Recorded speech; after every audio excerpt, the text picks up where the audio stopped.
Homélie pour le 27e dimanche du temps ordinaire, année C, par le Père Francis Bazani, donné le dimanche 5 octobre 2025. Frères et sœurs bien-aimés, les lectures de ce dimanche nous rejoignent profondément dans notre humanité, dans nos révoltes, nos doutes, nos douleurs, mais aussi dans notre espérance, notre foi, notre désir de persévérer. Elle nous parle d'un combat intérieur que nous connaissons tous, celui de croire, de continuer à faire confiance, même quand tout semble s'effondrer autour de nous. La première lecture nous fait entendre la prière bouleversante du prophète Habacuc. C'est un cri de révolte, un cri d'incompréhension. « Combien de temps, Seigneur, vais-je crier, et tu n'écoutes pas ?» Habacuc voit autour de lui la violence, l'injustice, la guerre, et il en est bouleversé. Il s'adresse à Dieu non pas avec des mots doux, mais avec des questions brutes, presque accusatrices. Ce cri, frères et sœurs, c'est aussi le nôtre aujourd'hui, quand nous regardons les drames qui secouent notre monde, les guerres comme en Ukraine, au Moyen-Orient, en Afrique, les persécutions religieuses, les injustices, la pauvreté croissante. Comme Habacuc, nous avons parfois envie de demander « Mais où es-tu, Seigneur ? Pourquoi n'interviens-tu pas ?» Mais ce cri n'est pas un rejet de Dieu. Au contraire, il exprime une foi qui ose poser les vraies questions. Habacuc ne fuit pas Dieu. Il reste en prière et à l'écoute, comme un guetteur qui attend l'aube. Et Dieu lui répond, non pas en lui promettant un miracle immédiat, mais en lui disant « Le juste vivra par sa fidélité ». Autrement dit, tiens bon et fais confiance, reste fidèle. Le mal n'aura pas le dernier mot. Le Seigneur ne t'oublie pas, même si tu ne comprends pas encore ses chemins. Dans la deuxième lecture, l'apôtre Paul écrit depuis sa prison. Il est enchaîné, proche de la mort. Et pourtant, ses mots ne sont ni amers ni désespérés. Il écrit à son jeune disciple Timothée pour l'encourager à ne pas avoir peur, à ne pas rougir de sa foi. Paul lui rappelle « Dieu ne nous a pas donné un esprit de peur, mais un esprit de force, d'amour et de raison. » C'est un message que nous avons besoin d'entendre aujourd'hui. Trop souvent, la peur nous paralyse. Peur de l'avenir, peur du rejet, peur de témoigner. Mais Paul nous invite à raviver la flamme qui est en nous. Le don de Dieu, la foi, n'est pas un trésor à garder enfoui, mais un feu à entretenir. Et cela demande de l'attention, de la prière, du courage et de la persévérance. Dans l'Évangile, les apôtres font une prière très simple à Jésus. « Augmente en nous la foi ». C'est une prière que nous faisons souvent nous aussi, parfois sans même le dire, parce que nous sentons bien que notre foi est fragile, vacillante et parfois bien petite. Mais Jésus leur répond de manière étonnante. « Si vous aviez de la foi comme une graine de moutarde ?» Ce n'est pas une question de quantité, mais même une foi minuscule, si elle est vraie, sincère et confiante, peut déplacer des montagnes. Parce que la foi ne s'appuie pas sur nos forces, mais sur la puissance de Dieu. Ce n'est pas notre foi qui fait des miracles, c'est Dieu qui agit à travers elle. Frères et sœurs, la foi n'est pas une idée ou un sentiment vague, c'est une manière de vivre. C'est la certitude que quoi qu'il arrive, Dieu est là. Il marche avec nous. Il ne nous abandonnera jamais. Souvenons-nous de Pierre qui commence à s'enfoncer dans les eaux du lac. Il crie vers Jésus et Jésus lui tend la main. De la même manière, notre foi nous permet de traverser les tempêtes de la vie en gardant les yeux fixés sur le Christ. Elle nous donne la paix, l'espérance, la force d'avancer, même au milieu des épreuves. Et cette foi, nous avons la responsabilité de la transmettre à nos enfants, à nos petits-enfants, à ceux qui cherchent un sens à leur vie. Non pas par des discours, mais par le témoignage de notre confiance en Dieu, notre fidélité et notre espérance. Oui, aujourd'hui, le Seigneur nous rappelle que la foi est un don, mais aussi un combat, un don à accueillir, un feu à entretenir, un trésor à partager. Même une toute petite foi comme un grain de moutarde peut faire des merveilles si nous la mettons entre les mains de Dieu. Alors, avec les apôtres, redisons aujourd'hui de tout notre cœur, Seigneur, augmentons-nous la foi et faisons-lui confiance, car il est fidèle et il agit. Amen. En contrepoint à cette homélie, nous allons lire quelques passages du livre du ciel dans le désordre et sur les thèmes qui revenaient dans cette homélie que sont la foi, la constance, fidélité. Et puis on va commencer par cet appel de Luisa Picaretta à Jésus, un peu comme Habacuc qui appelle « Mais reviens, quand est-ce que tu m'écouteras? Quand est-ce que tu reviendras me voir ?» Voilà, c'était une plainte constante de Luisa qui vivait vraiment des moments difficiles, des moments d'isolement et de séparation ressentis avec le Seigneur, alors qu'il était bien sûr présent en elle, au plus profond de son cœur. Mais voilà, son humanité regimbait à ce sentiment de souffrance, d'isolement, de solitude, cette impression qu'il n'était pas là, qu'il l'avait abandonné. Et dans ce passage, cela commence ainsi. Nous sommes le 5 mars 1927. Elle écrit « Je me sentais au comble de la tristesse à cause de la privation de mon doux Jésus. Et je me disais « Mon amour et ma vie, tu es parti sans même me dire adieu, et tu n'as même pas montré où je devais aller pour te trouver. On dirait même que tu as brouillé les pistes, car où que j'aille et que je t'appelle, tu ne m'écoutes pas. Tous les chemins sont fermés et je suis épuisé. Je suis obligé de m'arrêter et de pleurer celui que je voudrais trouver à tout prix. Ah Jésus, Jésus, reviens, viens vers celle qui ne peut pas vivre sans toi. » Alors que j'épanchais ma souffrance, Jésus se manifesta faiblement en moi et, sentant sa présence, je lui dis « Mon Jésus, ma vie, tu m'as fait attendre au point où je ne peux plus le supporter. Et si tu te laisses voir, ce n'est que pour un instant et tu ne me parles même pas. Cela rend l'obscurité encore plus profonde. Je reste là, confuse, et dans un délire de souffrance, je te cherche, je t'appelle, mais c'est en vain que je t'attends. » Et Jésus, éprouvant de la compassion pour moi, me dit « Ma fille, n'aie pas peur, je suis ici avec toi. Mon désir est que tu ne quittes jamais ma volonté et que tu poursuives tes actes sans jamais quitter les limites du royaume du Fiat suprême.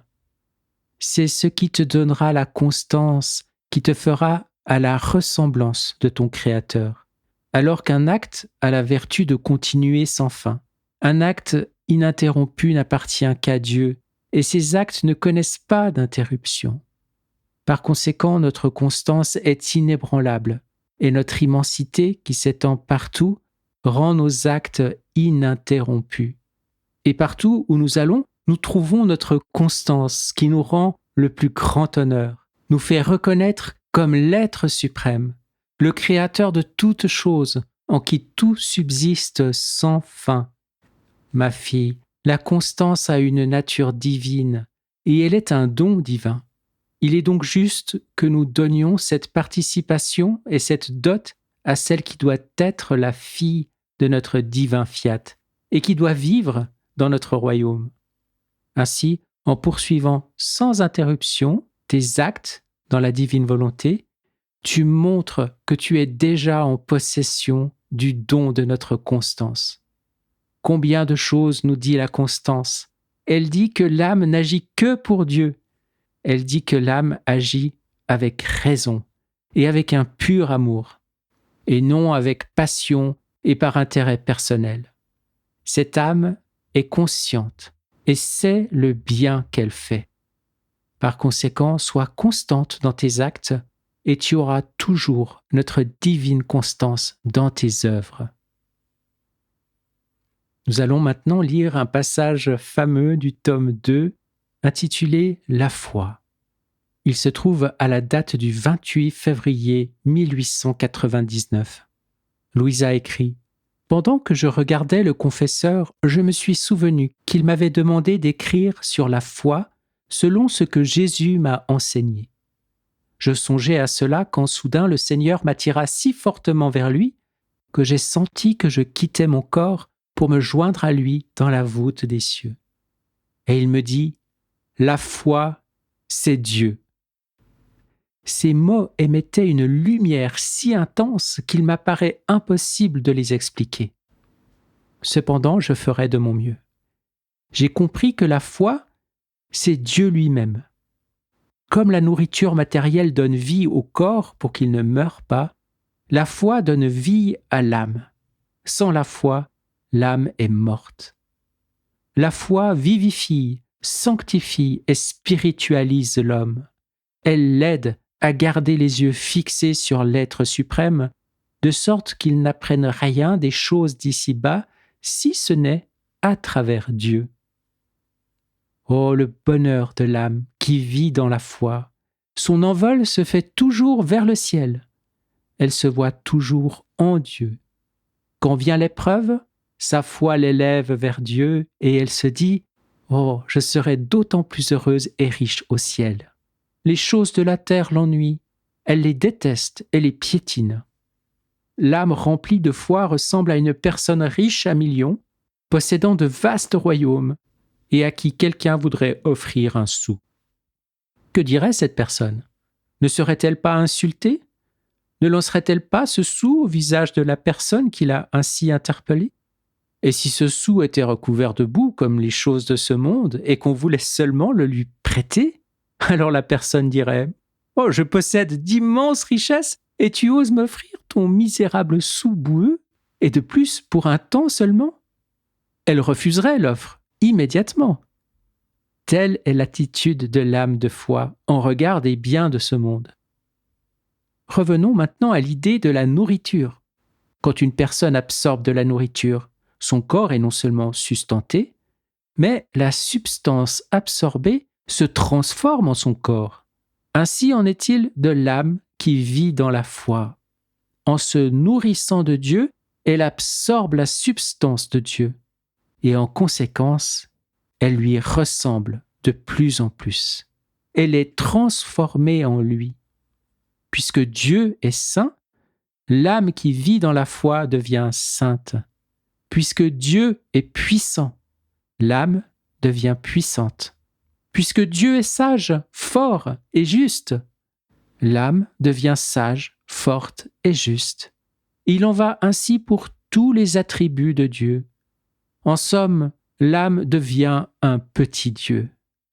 Oh, que cette âme est bienheureuse sur la terre et le sera encore plus au ciel. J'ai aussi compris que les mots « je vous épouserai dans la foi » que le Seigneur adresse à ses âmes bien-aimées signifient que dans le mariage mystique, le Seigneur dote l'âme de ses propres vertus. Cela ressemble à ce qui arrive à deux époux. En mettant leurs biens en commun, les biens de l'un ne sont plus distincts de ceux de l'autre. Tous deux en sont propriétaires. Dans notre cas, cependant, l'âme est pauvre et tous ses biens viennent du Seigneur. La foi est comme un roi au milieu de sa cour. Toutes les autres vertus l'entourent et la servent. Sans la foi, les autres vertus sont sans vie. Il m'apparaît que Dieu communique la foi à l'homme de deux façons. D'abord par le baptême, et ensuite en libérant dans l'âme une particule de sa substance, ce qui lui procure le don de faire des miracles, de ressusciter les morts, de guérir les malades, d'arrêter le soleil, etc. Ah, si le monde avait la foi, la terre serait transformée en un paradis terrestre. Oh, comme est haut et sublime l'envol de l'âme qui s'exerce à la vertu de foi. Elle agit comme ces petits oiseaux timides qui, par crainte des chasseurs ou des pièges, font leur nid au sommet des arbres ou dans des endroits élevés. Quand ils ont faim, ils descendent chercher leur nourriture, puis ils retournent aussitôt à leur nid. Les plus prudents ne mangent même pas au sol. Pour plus de sûreté, ils transportent leur béquet jusqu'à leur nid où ils avalent leur nourriture. L'âme qui vit de la foi est gênée par les biens de ce monde, et par crainte d'y être attirée, elle ne les regarde même pas. Sa demeure est plus haute, au-delà des choses de la terre, plus particulièrement dans les plaies de Jésus-Christ. Au creux de ces saintes plaies, elle gémit, elle crie, elle prie et souffre avec son époux Jésus à la vue de la misère où gît l'humanité. Alors que l'âme vit dans les plaies de Jésus, Jésus lui donne une parcelle de ses vertus pour qu'elle se les approprie.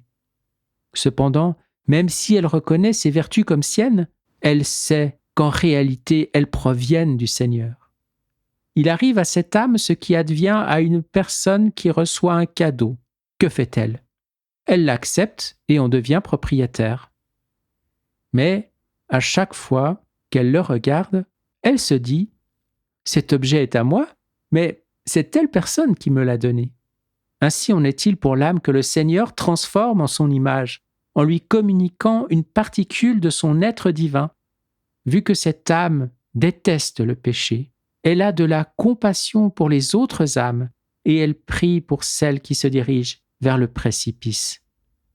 Elle s'unit à Jésus-Christ et s'offre comme victime afin d'apaiser la justice divine et d'éviter aux créatures les châtiments qu'elles méritent. Si le sacrifice de sa vie est nécessaire, oh, avec quelle joie elle le fera, ne serait-ce que pour le salut d'une seule âme. Au volume 12, le 4 mars 1918, Louisa écrit « Poursuivant dans mon état habituel, je me plaignais à Jésus au sujet de mon pauvre état. Il me dit « Ma fille, courage, ne change en rien. La fermeté est la plus grande vertu. Elle produit l'héroïsme, et il est presque impossible que celui qui possède cette vertu ne devienne pas un grand saint.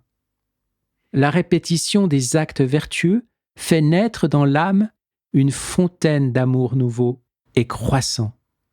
La fermeté fortifie l'âme et met sur elle le sceau de la persévérance finale. Ton Jésus ne craint pas que ses grâces restent sans effet dans les âmes fermes. Il les lui distribue par torrents. On ne peut s'attendre à beaucoup chez l'âme qui travaille à un moment et ne fait rien ensuite, qui fait une chose à un moment et une autre au moment d'après. Elle n'a aucun point d'appui. Un jour, elle est jetée d'un côté et le jour suivant de l'autre. Elle mourra de faim parce qu'elle n'a pas la fermeté qui fait croître l'amour. Ma grâce craint de se verser dans une telle âme parce qu'elle pourra en abuser ou s'en servir pour m'offenser. Enfin, un dernier passage daté du 13 février 1923 qui parle des bienfaits qu'engendre la fidélité et l'attention. Louisa écrit « Je me sentais heureuse. Très tôt, mon doux Jésus se manifesta et il me dit « Courage, ma fille, sois fidèle et toujours attentive, parce que la fidélité et l'attention stabilisent l'âme et lui donnent une paix et un contrôle parfait, de sorte qu'elle parvient à ce qu'elle veut. La personne qui vit dans ma volonté est comme le soleil, qui ne change jamais et qui reste constant dans sa production de lumière et de chaleur. Il ne fait pas une chose aujourd'hui et une autre demain. Il est toujours fidèle à sa mission. Bien que son action soit une, il en résulte une quantité innombrable de bienfaits pour la terre. S'il trouve une fleur qui n'est pas ouverte, il l'ouvre et lui donne couleur et parfum. S'il trouve un fruit qui n'est pas mûr, il le mûrit et l'adoucit. S'il trouve des champs verts, il les rend d'or. S'il trouve de l'air pollué, il le purifie par les baisers de sa lumière. En somme, le soleil donne à chaque chose ce dont elle a besoin pour son existence, afin qu'elle puisse produire ce que Dieu a prévu pour elle.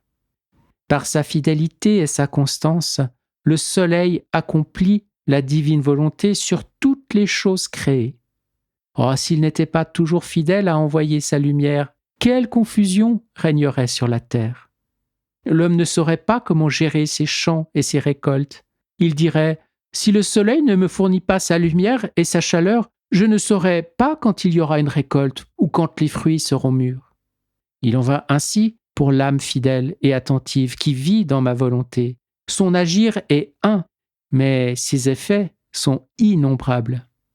À l'inverse, si l'âme est inconstante et distraite, ni toi ni moi ne pouvons prédire ce qu'elle produira.